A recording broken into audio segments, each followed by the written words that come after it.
Here on Treaty 7 territory, nestled in the Rocky Mountains with the mighty Bow River at an altitude of 1,309 meters.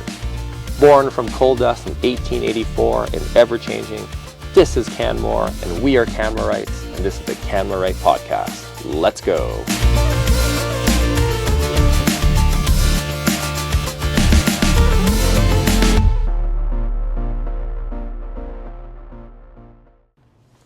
Hey there, welcome back to the Canmorite with me, Jeff Ma. It's a beautiful Monday morning and I'm with a really interesting person I've been super keen and excited to interview. It is... Ben from Bow Valley Insider. Excellent, Ben. Ben, how does this morning find you today? It's good. Had a pretty big weekend out in the mountains. My girlfriend competed in the Rocky Mountain Soap Race. She did the half marathon, and then yesterday we decided to hop up the east-southeast ridge of Lady Mac. So, yeah, pretty big full-on weekend in the mountains. The weather's turning and it's getting beautiful. You guys are getting out, which is awesome. I think one of the most interesting things I've seen over the last couple of years has been the rise of the arc of the Bow Valley Insider. Mm-hmm. And it was really grassroots. I'd be, talking to people like, hey, have you heard of the Insider? Like, what do you mean? And then I'd talk to someone else, you should check out the Insider. And then just seeing how the Insider just kind of rose to prominence. Maybe tell some folks, if they don't know about it, what the Bow Valley Insider is. Well, we like to look at ourselves as kind of like a digital newspaper. So we send out, the news and events and community happenings 3 times a week, Monday, Wednesday, Friday at 7 a.m. And I think one of the reasons why, what you're saying kind of people are talking about it is just we are super consistent. Every Monday, Wednesday, Friday at 7 a.m. you're going to get an email from us. And we stay away from generally controversial political issues. We stay away from crime. So even though crime is happening in the Bow Valley, we like to keep it more of a positive bent. And yeah, like I said, we won't cover. We will cover municipal politics, things that are happening at the town council, but we're not going to cover anything that's happening provincially or federally. And if we do, like for example, the G7 is coming to the Bow Valley. Right. We're not going to talk about the politics, but we might talk about how there's going to be a traffic jam or the impact on us as exactly. Locals. Yeah. So yeah. I mean, we see ourselves as kind of as that digital newspaper, and so the email newsletter is the main way that we communicate with our audience. We also have a social media presence as well, and that used to be secondary. We used to not focus as much on our Instagram, but that has been a growing part of how we start to engage with our community and also showcase businesses and events and things out in the Bow Valley. And what we're finding is that our newsletter audience is slightly different from our social media audience, so we can do different things there. But those are the two main media properties that we run, and everything, like you said, is very, very locally based. So we have a small team here. We have some writers that live and work full time here in the Bow Valley, Canmore and Banff, and we have an editor, and we have some social media video producers as well, and we're all living and working and living the Bow Valley lifestyle. Yeah, well, you guys are definitely crushing it. Because I remember when I was talking to people, they always have glowing reviews. You should check it out. It shows up in your inbox. Like you said, it's hyper consistent.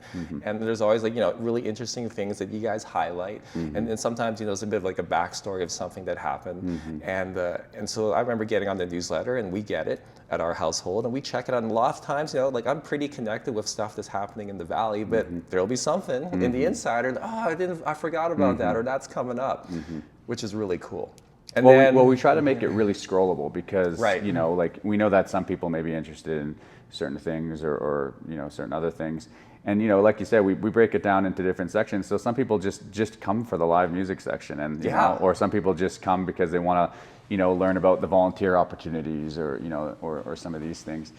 So we do make it scrollable. And then the other thing about being so we like to think of ourselves as more of, so obviously, traditional media side, we're reporting on the news, but we also see ourselves as very much building a community. So, we can do things that, traditional media can't, right? We can dig into, what are the volunteer opportunities, or how can you get more, engaged with, being an active participant in the Bow Valley. And so those are things that traditional media can't. And then the other way that we look at it as well is we also like to think of ourselves as kind of having social influence on Yeah. the content creation side. So, you know, if we make a recommendation like, hey, this is a cool spot to check out, people generally understand that like we've vetted it, you know, we've you know we've would done our actually go yourself. we would actually go ourselves, and so people actually do have that trust and listen to our recommendations. So that's another important piece, is that hey, if we're going to mention something, we're putting our name and our brand behind it, and Right. we want to make it a true recommendation. So Yeah, well, I think that sort of genuine support, that sort of authenticity, it just shines through the newsletter. And as I was going through, you know, like those early arcs, I was like, wow, like this thing is starting to blow up. And I remember, you know, I'd be like on my phone in the bathroom, because that's usually where, you know, we're all on our phones. Let's be honest, guys. And you know, I'd be going through my Instagram feed, and all of a sudden I'd start seeing like the Bow Valley Insider showing up. Yeah. And I personally don't do that much social media, because I think it's a little bit of a loaded environment and space for me.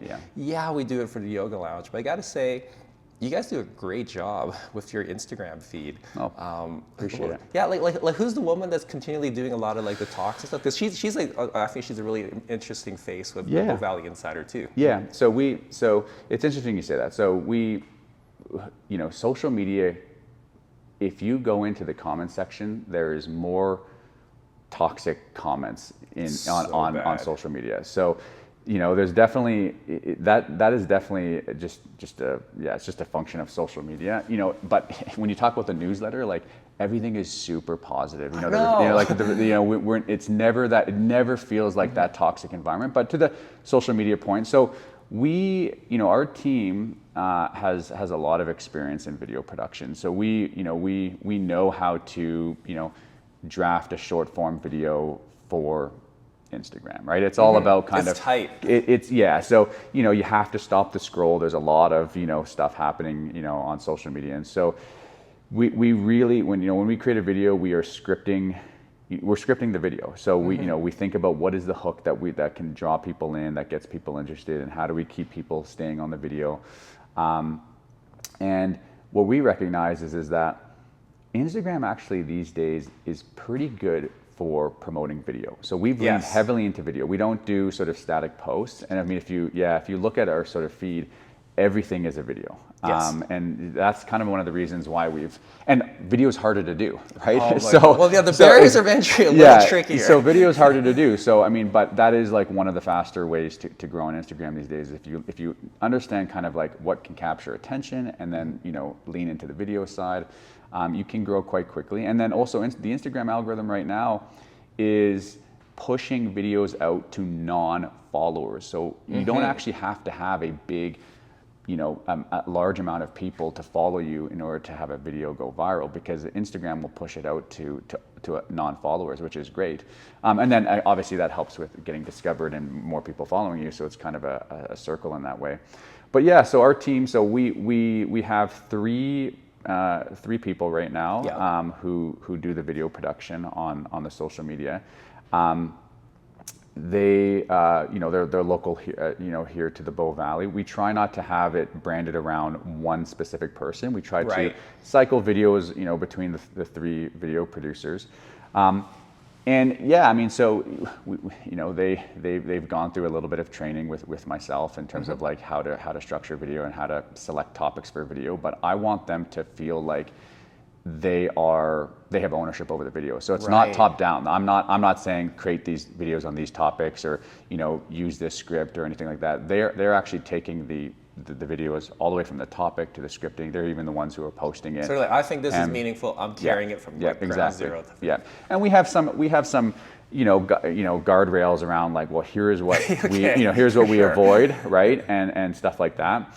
And we're not afraid of, you know, we're going to make mistakes, right? And we have made mistakes. And we're also not afraid of like redoing videos, right? Like, so we'll, you know, we might put out a video, and I might say, oh, like at the end of the week, I might say, oh, you know, these couple of videos, they were like a B- or whatever. And then, you know, they'll, you know, learn from that and actually just reproduce the video the following week. And it goes, you know, 2, 3, 5 times the views. Yeah. So we actually learn through the process too, in terms of like, it's pretty much the same video. We just made these small tweaks, and you know, it's reaching a larger amount of people, which is great. And then to the to your point about, we do have one specific person who goes out to local businesses and features local businesses. So her name is Megan. She's absolutely fantastic. She has a radio background, and she's great on camera. Yep. And really loves the local businesses. Like that's like kind of her thing. She wants to go in. She wants to meet the business owners.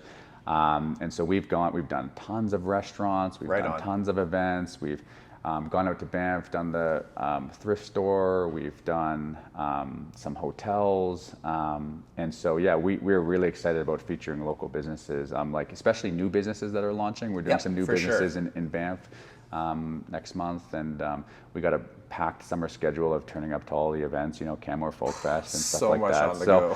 So, yeah, and actually, stop me at any time here. This is great. But we've found, one of the reasons for starting Bow Valley Insider is a couple of years ago, if you follow the media landscape, it was because of some changes at the federal level, it made sharing links impossible on social media. So I remember specifically, that, newsfeed on Facebook, you couldn't link a CBC article. That just kind of fell through the floor. Yeah, and so that's one of the reasons, one of the main reasons why we wanted to pivot and build up the newsletter and have the ability to communicate with our audience directly rather than sharing links. But on the social media side, if you create video and you create video, we've learned that you can create video in a specific way. You can have a very active social media channel without bumping into those rules that kind of that block you. Yeah, you kind of dance between the raindrops and kind of get it out there. Okay. Yeah, and so there's a lot of local media companies that haven't figured that out yet, and so their social media accounts are banned and blocked, and you can't access them. And so we've actually found a very specific formula to be able to produce content in a way that reaches our audience and keeps our account healthy. Amazing. Yeah. So, like the social media piece as well too. I think probably one of the reasons why I went personally into podcasting is it's a little less. It's a little less toxic in the environment. Yeah. Like I noticed you guys have on your Instagram feed, you do have the comments enabled. Yeah. You guys are brave people. And what made the decision to open up to that piece? Because sometimes there's people out there, they want to hijack stuff, but there's also other people that want to sing your praises. So yeah. How do you dance that sort of, this is like the unknown? Well, there's definitely 2 or 3 accounts that instigate a lot of stuff, and so you kind of got to be, most people I think have good intentions and don't want to engage in the negativity. I just think it is unavoidable. I don't know. It's just sad. Yeah, it's just unavoidable. We don't respond to those comments, and I think the majority of people. If you take a look at the dialogue that happens in the social media comments, the people who are replying to each other, generally it is, well, I'm not going to say it's a respectable conversation, but it's you can, they're differing opinions, they're strong opinions, and they're trying to have a conversation with each other. That's fine. The people who are overtly angry or contentious, people aren't engaging with those That's folks. Great. Okay. Yeah, I think people recognize that's just if somebody's making a comment like that, just an extremely contentious, explosive comment, you're not going to change that person's mind. So why engage them? Right.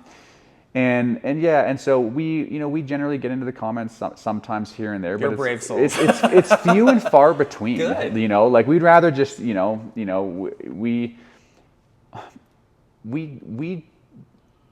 try our hardest not to have an opinion. So that's super important. And then we also try to be neutral. So if we are talking about something, there's clearly tensions here in the Bow Valley, right? There's tensions around housing. There's tensions around sustainable tourism. There's all these tensions that make us unique. And we like to speak on those tensions, but we come at it from the perspective of there are going to be people on both sides of this. And if we're going to talk about something that is naturally, a controversial issue, we have to bring up both sides. And so we try to avoid people getting angry at us by doing that. Right, gotcha. By trying to say, hey, here's one side of the argument, here's the other side of the argument, and then people can argue in the comments if they want, but at least they're not arguing with us for taking a side. So that's super important. And there's been times, like especially early on in social media, where we had to learn that lesson like very clearly, especially with because like I said, we give our social media video producers, we give them a lot of leeway in terms of the type of content that they create. One of the main guidelines is like, you cannot take a side. If you mention something controversial, you have to bring up both sides. Right. And then the other important piece is, just because you post something on social media doesn't mean that everybody is going to see it. So if you create, let's say, 4 or 5 videos about a particular topic, you can't assume that somebody, like, so you have video 1, 2, 3, and 4. Yeah, they might not have caught. They might not have caught. Maybe they're watching video 3 and they haven't actually watched video 1 yet, and so you can't assume that sort of that everybody has the same knowledge, and that we learned as well, where we tried to make these series about a particular controversial issue, and we'd have one video on talk about one side and then another video talk about another side, and it's just like. But no one saw side A, exactly. So they think you guys are all about side B. Yeah, exactly. So there is some thought around kind of how you produce the content. Yeah, that's a tricky one. Well, I really applaud your guys' courage. Like for myself, with the podcast, I do know when I was setting up Spotify, and it was like, would you like to enable comments? I'm like, no, I'll figure that out later. Yeah. And so, tell us about the growth of the Insider, because I think the numbers have been really impressive. Because what did you guys start off with, like a couple of years back? Yeah, so we are very consistently now growing at about 40 to 50 new subscribers every single day. That is unbelievable. Yeah. So and a lot of that, so we have invested a lot into our own advertising campaigns, like on Facebook, you might see our ads, or on Instagram, you might see our ads, and that is definitely a main way that we're trying to get the word out in terms of what the newsletter is all about. But organic is now coming on really strong, and that's a lot of the growth as well. And just like to your point, people are saying, "Oh yeah, I heard about you because I was chatting with so and so, and they said, oh, I can't believe you're not subscribed to this." You or get whatever. the program. So we've kind of hit this nice inflection point, and we do have a lot of a lot of our new growth now. Is coming from Calgary and the surrounding area. These are people we call the weekenders. They're not tourists. We do not cater to the tourist crowd.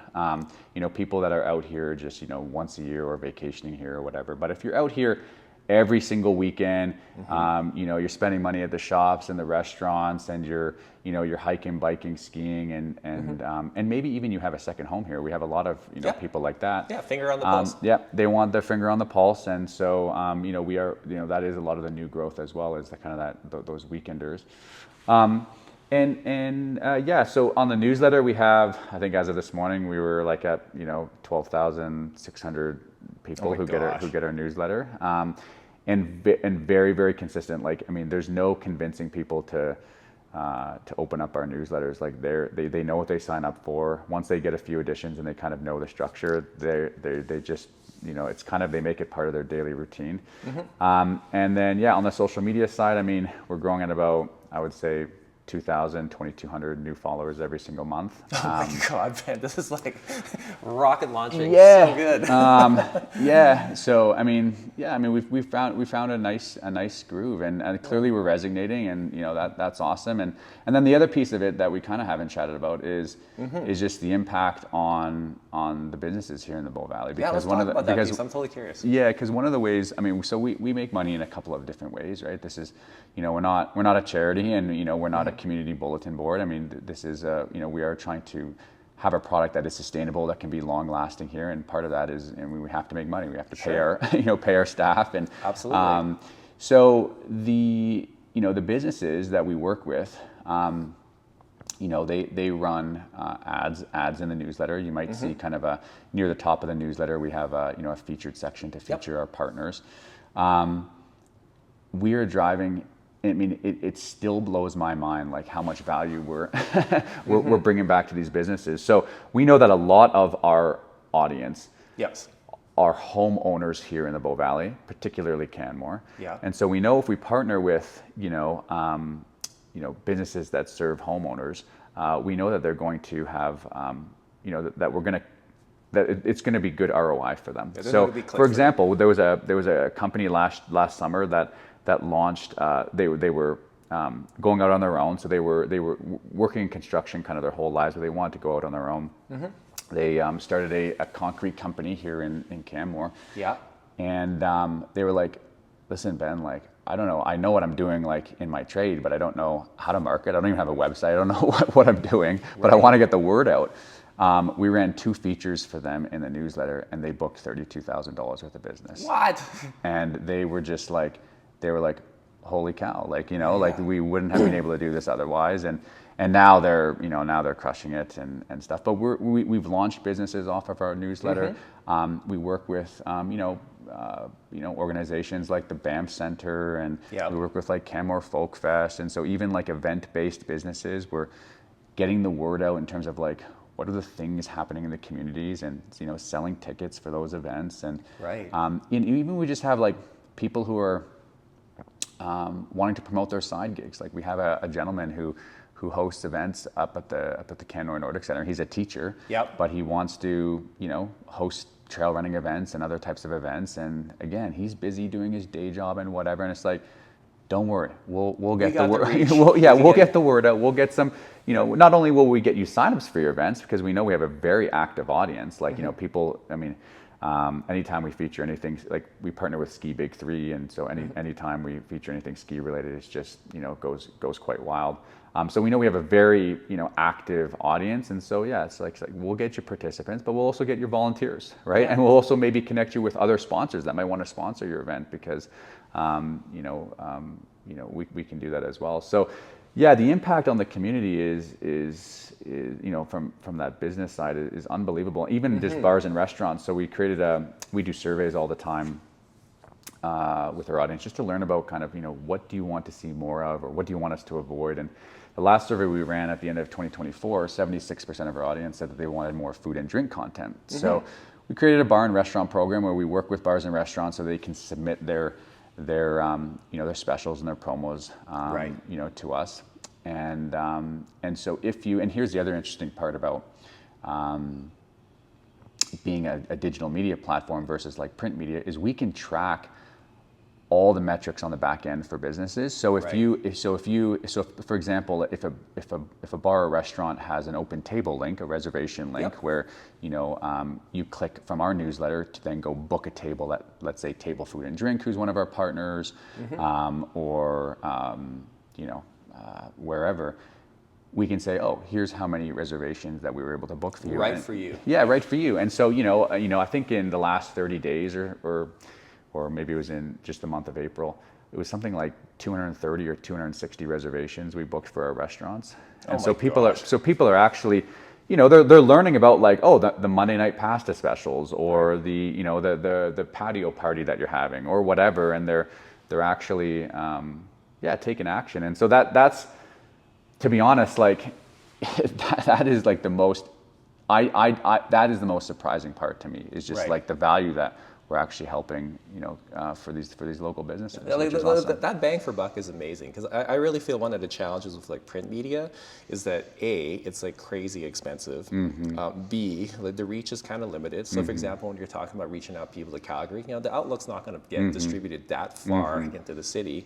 And then the last piece too is like kind of getting the data on the way back. Like I've always struggled with print media myself. I remember there was this fitness magazine back in the day in Calgary, and they were trying to promote the studio, and it was called like Impact Magazine. And it was more like, you know, from an advertising standpoint, it's more like No Impact Magazine. Yeah, right. Like, I'm gonna spend $3,000. It's gonna go out into this like magazine that has like mega distribution. It's not gonna like move the needle one little bit. So that is really amazing. Where you guys are going. Well, I think a lot of businesses, they kind of just get stuck into this like, well, we've always done this. For sure. Right. And so, for example, I mean, we work with any organization that is, you know, any business that is, you know, small or large, or even, you know, we have a program for nonprofits where we'll feature nonprofits and charities, and it doesn't matter like kind of at what stage you are or what your mission is.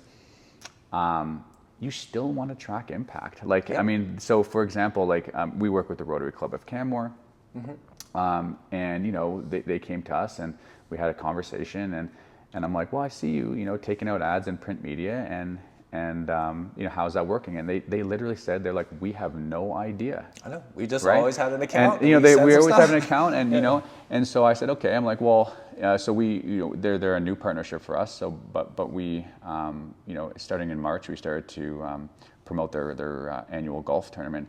And you know, I can't share numbers, but I can tell you this, like, we have done a meaningful amount, right? Perfect. In terms of you know, selling golf tickets, or even I can give you example after example that we can, you know, that we can show you the ROI. And then,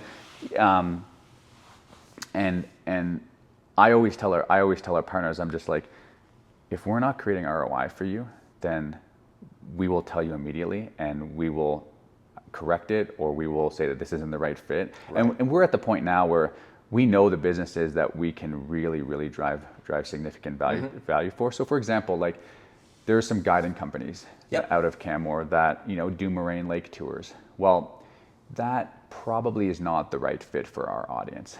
You know, we've tried that, but it's Right, because that's like tourist traffic. It's more tourist, right? And it's not to say, like, our audience actually does want itineraries. They have actually said that, hey, we want to learn about unique, even locals, right? Yeah, even for locals sure. that live here, they want unique itineraries that go beyond the obvious, and we're putting together that content. And we have some, you know, series that we put out every month in terms of unique itineraries, generally focusing on local businesses or things that you might not hear of in the mainstream. But that's not Moraine Lake. You know, like, people already know about Moraine Lake. You know, they're gonna, you know, they're gonna find a way there. You know, locals do go there, but it's mostly taking their friends from out of town, or their parents from Toronto, or exactly, so we know that, okay, we're going to stay away from, you know, partnering with these businesses, but yeah, so I mean, we stay in our lane. We know what our kind of audience resonates with, and we're always experimenting too. So for example, like, I'll just tell you a story about something that happened last week. So we had there's a local gal here who was born and raised here in Canmore, and she wants to stay in Canmore, and so she started a cleaning business, and doesn't have a website, doesn't have the tech skills. This is a very common story. Like, just people just don't have like, I see a need. I'm going to try to fill that need, but I do not have all that other stuff to launch. Exactly. So we chatted, and we talked about, you know, some of the ways that we can maybe help her, and then we launched her in the newsletter last week, and off the first feature we got her 6 booked clients. Boom. And you know, and those clients for her, they're not one-offs. Like, generally speaking, you know, people who get residential cleaning, you know, they will come on board every single, you know, every other week or every month or whatever. And they cultivate that relationship, and they stick. Exactly, right. And so that was just off one feature. We're going to be featuring her, you know, every week for the next several weeks here, and you know, hope to get her, you know, not only residential clients but some commercial clients, and you know, just help her build her business. And you know, for her, it's like, just listening to her struggle, she's like, you know, I was born here, raised here, like, I want to stay here, like, you know, cleaning, I want to do this cleaning business. I used to work for another cleaning company, but I want to start my own business. You know, her dream one day is to start a bakery here in town, and so you know, just amazing. So I'm just like, you know, I love hearing those stories, and you know, connecting with people like that, and being able to help people like that, it's awesome. I mean, that's the other side of the business. Is we also we have the community aspect, which is like building up the community and making sure that we put out a good product to our community, but it's also about connecting that community to the businesses, the local businesses in here, that we need to support them. 100%. Right? So and that's very, you know, when we survey our audience, like, people actually do come to the newsletter to find out those local businesses to support, which is kind of like, it's super interesting, kind of, and this is just kind of taken on a life of its own, because it's like the quote unquote ads that we put in the newsletter, like, they're not ads. Like, our community doesn't see them as ads, because they're like, they want to support these businesses. Yeah, so it's almost like an endorsement. Yeah, exactly. So the endorsement, like, that's kind of what I'm, you know, coming back to what I said earlier. It's one aspect of the business is actually social influence. When we recommend something, it is people people genuinely take that recommendation and say, okay, like this is a local business that we need to support. Or, you know, for example, I'll give you another example. I mean, Sure. I can just give you example after Right. example. Well, let's do one more. Then Yeah. Well, this is a good example. We had a florist who had a business in Jasper. Yeah. And last summer, her business got destroyed, and she moved to Canmore. She had to start from scratch. She had no way of connecting with the local community, and we partnered with her. We said, you know, and we went above and beyond for her. You know, like of course we did a partnership with her, but we went above and beyond this partnership to make sure that she could stay in Canmore and that the word was getting out in terms of like the things that she was doing. So she was hosting these workshops at her studio to these floral workshops where you would go, for example, like on Mother's Day, you would go and, you know, you would put together a bouquet for your mom, or on Valentine's Day, you would go and, you know, so she was hosting these sort of monthly workshops, and we told her story. We're just like, this is a person who was in Jasper, lost her business, and we had an incredible response. Like people were just, I will rally to that. Exactly. It's like they were like, we don't really care about putting together a bouquet, but we're happy to go, and you know, people that would otherwise not go went, you know, just to support. And we did some social media work for her as well, and shot some videos and whatever. So stuff like that, you know, like there's just endless amounts of stories. And I told you before we started recording, but you know, I speak with like 25 to 30 businesses a week. It's like hectic. Yeah. And so you've got the community outreach piece, you've got the piece where you're helping promote businesses that you guys endorse and support. Is there going to be like another realm of the Bow Valley Insider coming up, or is there like a lot on the plate right now? I don't think so. I mean, we just want to double down on, we you know, this is working now. You know, we've thought that maybe we should get into long form YouTube. I have experience with launching, you know, the YouTube channels and building up YouTube channels, and so that could be an area that we go down. But really, I think just doubling down on it, on what we're doing is working, and we don't need to, you know, distract ourselves with pet projects or whatever. And you know, the only thing that we might need to do in the future is expand the newsletter from 3 days a week to 5 days a week. That would, whoa, wow. That's impressive. Yeah. There is actually more stuff happening in the Bow Valley than you would know. And the one limitation that you have with email is that you can't email. You can't send an email that's greater than 1,900 words. So when we're dealing with our email service providers, where's that number come from? 1900, sorry. So that's just the number. Like so for example, like and it's actually not attention span. It's a limit. It's a technical limitation. So like with Gmail and other email service providers, they will clip your email. Right. So they will cut it off. And so we're always bumping up on that word limit. And even though we try to be concise and, you know, everything is quick hitting in the newsletter, we have more requests for, you know, features and tips, and we're at capacity. And so we're having to make editorial decisions about what we include and what we maybe don't include. But we need to be very, very intentional, because I actually don't know right now if our audience wants to get more, you know, wants to get 5 days a week. So I mean, yeah, that is something that is kind of maybe in the next 12 months, something that we'll have to think about really, really kind of well, that's a great problem to have. But that's we're not like, you know, I mean, I guess when you're talking about a magazine, you mentioned Impact or Spray and Pray or whatever. Get it out there and cross your fingers. Well, yeah, like you can always create an extra page in a newspaper or an extra page in a magazine, but we can't do that. We are dealing with limitations. So yeah. Well, that's super fascinating. And so Ben, how can, like, I think a lot of people, if they're coming from, like, say, a business standpoint, what's the best way if someone's interested in, like, connecting with you guys for promotion for their enterprise? What's the best way they can get a hold of you guys? We're pretty easy to find. I mean, just go to bowvalleyinsider.com and you know, we have a contact page there, and I'm the one on the other end of the emails, so you're gonna get me. We love working with bars and restaurants. Right now, we're really trying to really expand that program. We have, I think, partnerships with 21 or 22 local restaurants right now, and more coming on board. Like I said, we survey our audience, and you know, 76% say that they want more food and drink content. So that's a big area of focus for us right now. But I mean, we're happy to talk with any and every business. If we can't help you, we'll just say that. Like right. No, literally, Now's like not the right at time. least, I would say, at least half. I'm saying this probably isn't a good fit, right? Right. And we also don't do one-off promotions. So, for example, if you're just hosting, one workshop in a year or whatever, probably not the best fit for us. It just takes us so much effort to understand what the workshop is about, Right.